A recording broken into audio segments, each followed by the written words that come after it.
Hello, welcome to the Jazz Ranch. I'm your altered, dominant ego man. Welcome, hip cats and groovy chicks. I was on sabbatical, but I'm back to haunt you. I've got a piece of advice for you starting out here.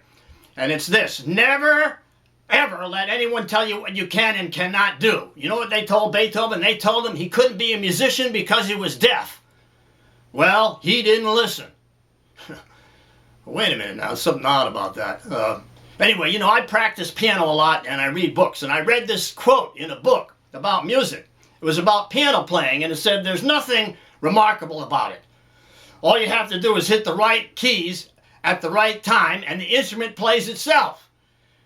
Now, can you imagine having the gall to make a statement like that? Well, it was Johann Sebastian Bach. Some charlatan character, I don't know. Anyway, wait a minute now, I'm not done. I got more. Hold on. Wait. Hello, friends. Welcome to the Jazz Ranch, hip cats, groovy chicks, finger popping daddies.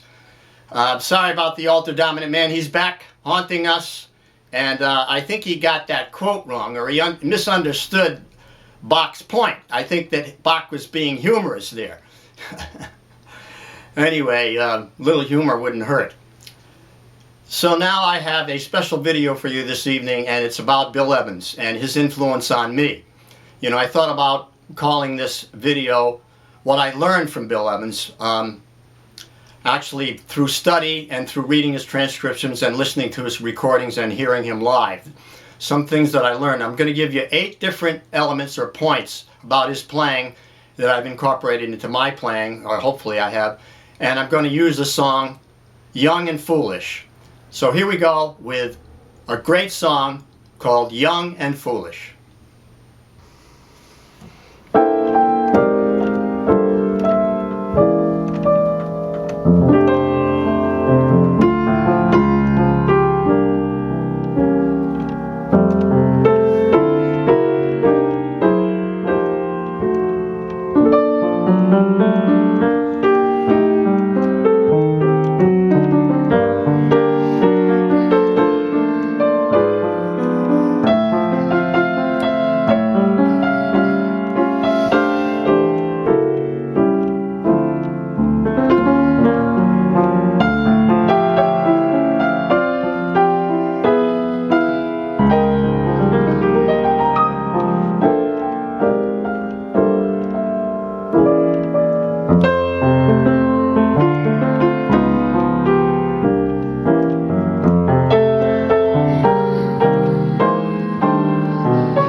Okay, welcome. I'm going to be talking about Bill Evans' style and techniques and how I used them to influence me in my development as a jazz pianist and in playing this song Young and Foolish. Now this is my arrangement. It is not Bill Evans' transcription or anything. I play it differently than him, but I use some of his devices and techniques and stylistic aspects. So the first one I'm going to talk about is his harmonic sense. His way he voices chords and his use of what I call stack chords.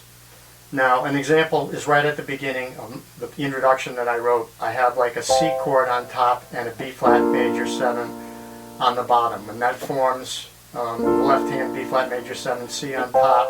That forms a B flat major 13 sharp 11. So then I go down the scale, down a whole step, then down a half step. I'm going right down the F scale in the key of F here and to the 5 chord. So this one here is G minor 7 with an A minor on top. So these are stacked chords, and he uses these, and then that C7 augmented fifth there, and then I get the first chord of the melody, which is melody note is C. Now there you have a chord cluster, and you could put that note in there and it would still sound great. It's really rich sounding with that many notes. There's 6 notes in that chord now. You know, you got to play it with your thumb. I can't really play it. I can play the 5 notes like that. Then you got a 10th in the left hand, so you got a really beautiful sounding chord. Now, if you're playing the song from a fake book, you're going to have this progression: 1 6 2 5, F, D minor, G minor 7, C7. But he's not going to do that. He's going to go 1 down to the 6th. Another chord cluster, beautiful sounding chord, then tritone substitute. Yeah, it's prettier than the 2 chord. And it also gives you a bass line descending down to the 5, so you get a nice bass line. Now that works nicely because the melody note is the 9th of the chord. That's a D flat 7 with a 9th on the melody note. Then on the next chord, plays that as a sus 4, 9, C7, 9, sus 4, and then resolves it down like this. The 4 moves to the 3, and the 2 or the 9 moves to the flat 9. So you have that inner harmony moving, and he's got that all the time. Throughout his playing, he has inner harmony things going on, and so you really want to listen to those and figure them out. So now the other thing he does is he plays what I'm doing, patterning after him, is I'm playing a chord for every note of the melody, particularly in this next phrase where it goes.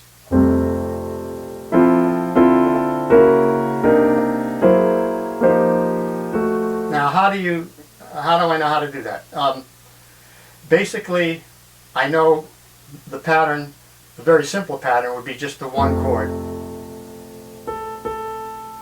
to the 5 minor, then the 1 dominant to the 4 chord, turn around into the 5. And I know that I can approach from the 1 chord, I can go down to the 6 and approach it chromatically with a diminished chord or another type of approach chord, and then put the tritone substitute in before the last chord of that passage, the 5.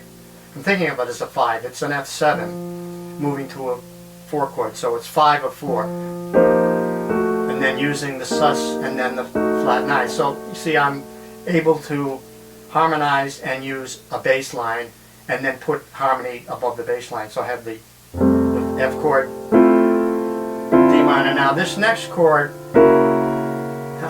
I use the G flat 7 with a D flat in the bass. It's reading correctly there. Now that's different than the diminished chord. See, there's the diminished chord, the D flat diminished. Here's the G flat 7 with the that's a real Bill Evans chord. It's more classic sounding. And then the tritone substitute works beautifully there. And so the sus4 moving that beautiful harmony there. And then the 4 chord, major 7, then putting the sharp 5 in there. So now this is a line in the left hand, and he'll do that. He'll create lines in the left hand, he'll create lines in the right hand to complement the melody. Melody just stays on one note, holds it, so you got to put something in there. You know, you could do it in the right hand, like, or both hands, something like that. You see, it's just a fill. It's not the melody. You know, so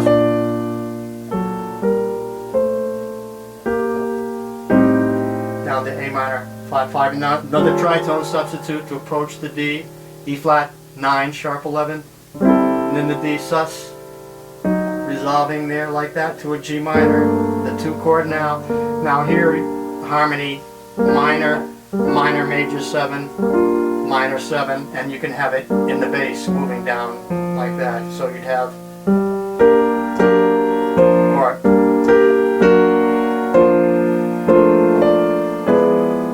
to a diminished chord there now. Okay, so now you've heard something of his harmonic sense, his use of stacked chords, his harmonies, use of the 9s, 11s, 13s, and so on in both the right hand and the left hand. He would use them in rootless chords.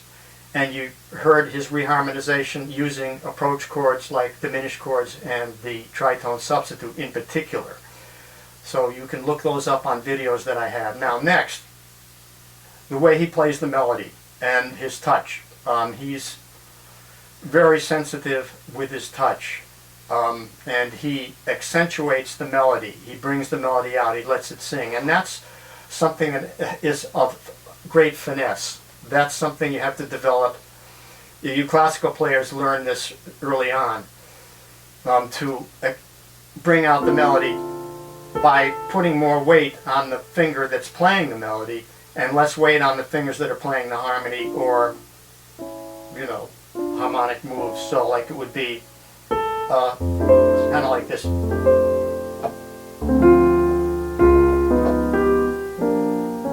those would be softer than the melody.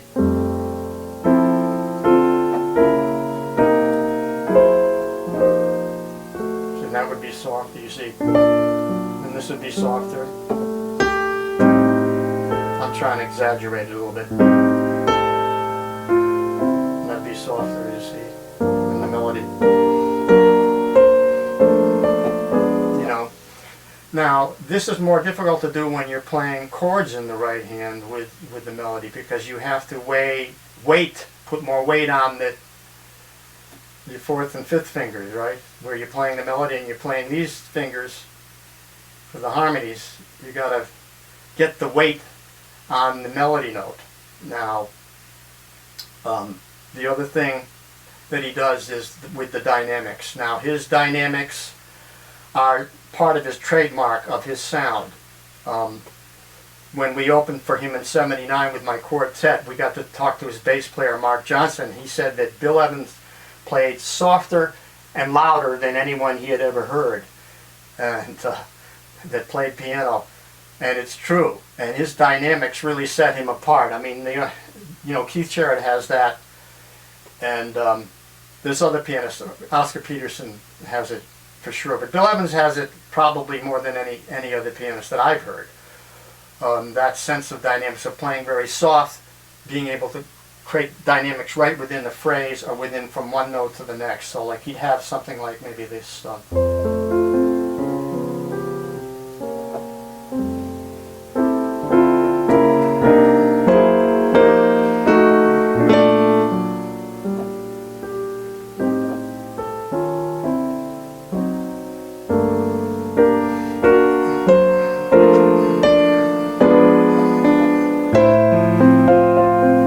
You see? Now that's musical, that's dramatic, that is emotional. It's sort of the opposite of the Stephen Wright thing, where like it's monotone and he talks with a monotone way, like a clown died and all his friends showed up in one car. You know, in other words, you want to speak expressively and emphasize certain words in order to put across your point. So in the same way, the music should have rise and flow. You know, It should flow, and it should have dynamics, soft and loud, you know, and so on. So now, the next thing are the arpeggiated things that he does in his left hand. So right there I did that passage, something like that. You know. Well, actually it goes.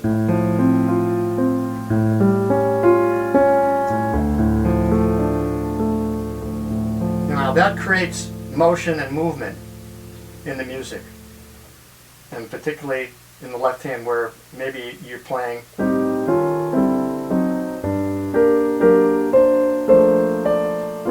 now you get this when you see that you get movement. And the other thing he's doing is he's harmonizing in thirds, and that's a big thing. I'm harmonizing in thirds, but I learned it from him. Octaves and thirds like this. It's a pretty sound, I think. Then here I go, the fourth voicings.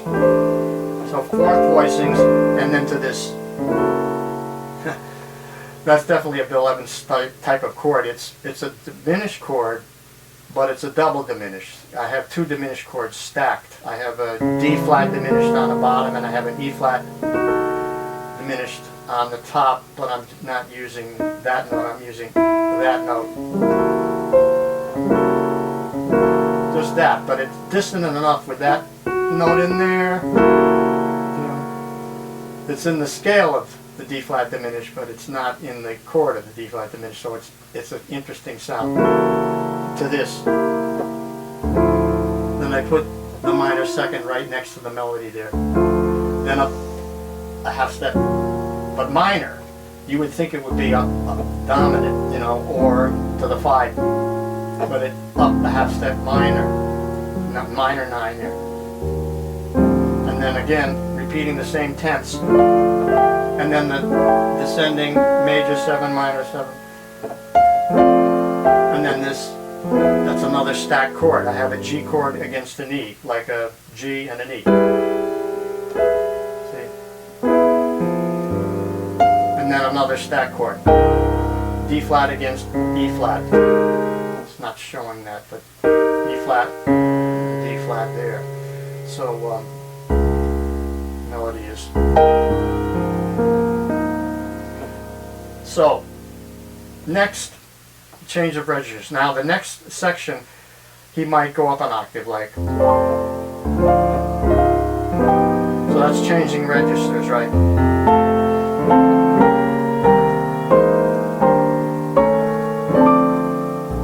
So that really creates a story. In other words, he's not just repeating himself and doing the same thing he did the first time he played through the melody. He's changed it. He's developing his arrangement so that it progresses and it keeps you interested. You know, so that's important, to change registers. Now that's something that's optional, and I don't write it in. I suggest it, but you have to do it spontaneously. You have to decide when it's needed and when it's going to work for you. And you might decide that on the spur of the moment. You don't necessarily have to have it written on your score or plan ahead. Now, I know on Waltz for Debbie, if you listen to his second take on some of his recordings, he played it exactly the same both times, except for the solo, of course. But, you know, so he did work things out very precisely, I think, for his arrangements. But he probably allowed for some variation. Like if you listen to his early versions of certain songs, and then you hear a later version, he's definitely playing it differently. So he did evolve in that way. Now, a couple of the last points, his use of the drop 2 voicings. At the end of the song, it kind of builds up like this. You got the, then it goes to that climactic, that note, that half diminished, B half diminished chord there, and then the B flat minor 6. Then you have this So that's a big rise, big moment in the song, the climax. And then you have this, that beautiful Bill Evans chord, which is the D chord with a B flat on top, stacked chord again. Makes it a sharp 9 with a sharp 5. See that 9, sharp 9, sharp 5. Beautiful chord. You know, and there it is again. You know, to this. And another stacked chord, E flat with D flat on the bottom. Now here's the drop 2. See, it's real quiet. You know, after that huge dramatic moment, that climactic moment, now you have this very soft, subtle thing in the upper register, and the left hand comes up to play the second note from the top. So you would have had these chords: C7, flat 9, F chord with a C, and then a C7, flat 9. So that's similar to the Barry Harris 6th diminished scale. It's actually using it, if you've watched his videos on that. Right? So that's how I'm using it there. Works perfectly on that melody there. So the left hand plays the second note, down an octave, second note from the top. So you have tenths between the left hand and the right hand with those inner harmonies beautifully. You gotta have a C sharp there. That's a D flat. Well, D flat. Now, next thing, use of pedal tones. So that's the pedal tone on the C, on the 5, and then he creates a harmonic passage there, a progression. F chord to an A flat 7, to a D flat major 7, to a G flat major 7. Now what that is, how do I come up with that? I just go 1, flat 3, it's like a cycle. Instead of going, you know, then I go down a 5th, or, you know, I'm on an A flat, so I go up a 4th to a D flat, or down a 5th, and then up another 4th or down a 5th to a G flat. It's a cycle. And that's why, because it's a cycle, it's logical, it sounds good.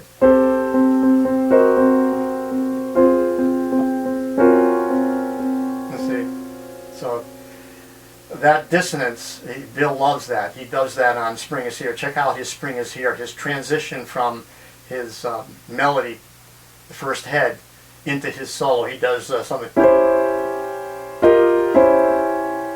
Well, I'm not getting it. That's the sound he's getting there. And he does it in a diminished pattern. I did a video on that. You can watch that. But it's a marvelous thing that he does. So now reviewing the 8 elements. The harmonic sense, using stacked chords and using the upper structure chords, both in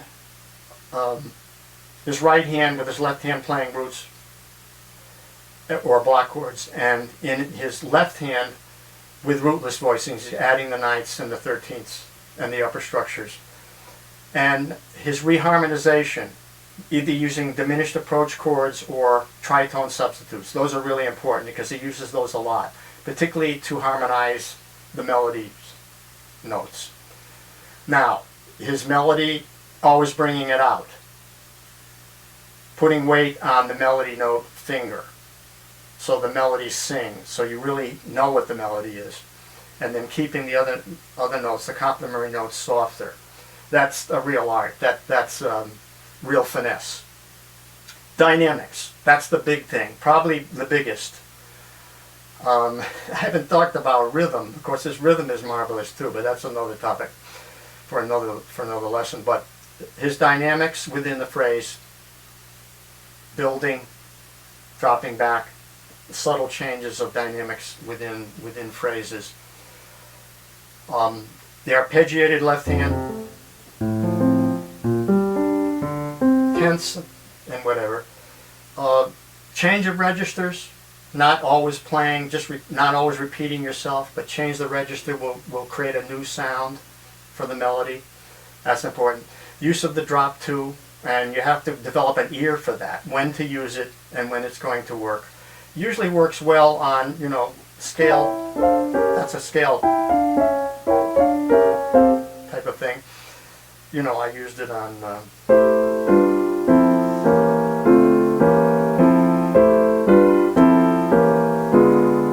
I used it there on that song. That was a drop 2 voicing through there. Now the last point is the pedal tones, using